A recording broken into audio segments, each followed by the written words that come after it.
This is Physics 2212 Lab 3, Macroscopic View of DC and RC Circuits. The purpose and foundation of this experiment was to determine the electrical behavior of DC circuits by utilizing electrical components of batteries, resistors, and capacitors. The laws utilized were Ohm's law, Kirchhoff's current law, and Kirchhoff's loop rule. Ohm's law states that V equals IR, where V is voltage, I is current, and R is resistance. Kirchhoff's current law was also a foundational principle used, where I1 equals I2 equals I, meaning energy is conserved. Kirchhoff's loop rule means the summation of all voltages equals change in voltages equals 0. The main result that was found at this lab was that the current was found remained constant throughout the series circuit. The voltage of capacitor was found to have decreased exponentially as the time passed. The RC time constant was able to be determined through these, and the drops in voltage followed Kirchhoff's loop rule. This experiment and predictions. The components utilized in this experiment were two 1.5 batteries, a 47 ohm resistor, a 100 ohm resistor, 2 ammeters, and 1 multimeter. The assumptions made were that the batteries functioned in an ideal way, the wires had negligible resistance, the resistors were ohmic, the current followed steady state, the capacitor had been discharged before charging trials were completed. The system consisted of the whole electrical circuit, which comprises of the batteries, resistors, capacitor, wires, and meter.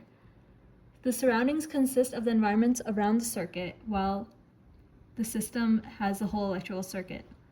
The total resistance is R total equals 147 ohm, and the current utilizing Ohm's law is I equals V divided by R equals 20.4 mA.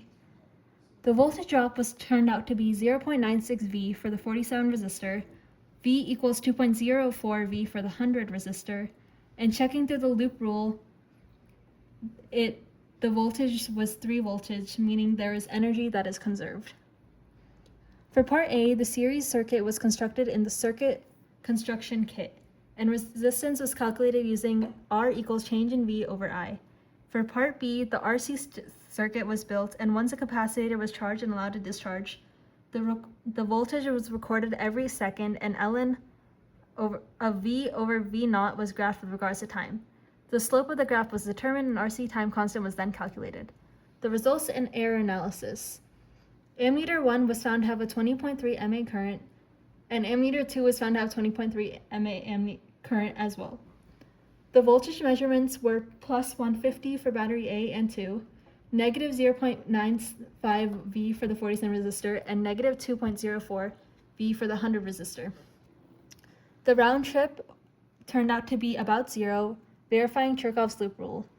When an ammeter was connected backwards, the current had a negative sign, indicating the current had entered a wrong terminal. The RC circuit analysis was conducted using the exponential decay model. The ln of V over V naught versus time was then plotted, and the slope equaled negative 1 over RC. Using line regression, the slope turned out to be negative 0.166 seconds inverse S minus 1, meaning RC equals about 6.02 seconds, meaning it's not far off from the expected value of 6 seconds. Sources of error can be found in resolution of meter, rounding during calculations, graphing, and human error. The comparison and conclusion. Between theory and simulation, the current was constant. The capacitor voltage also decreased as predicted, which was exponentially.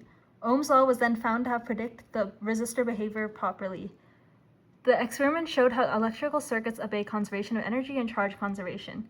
The what-if questions are that an idle ammeter has 0 internal resistance, so it measures current without changing the circuit.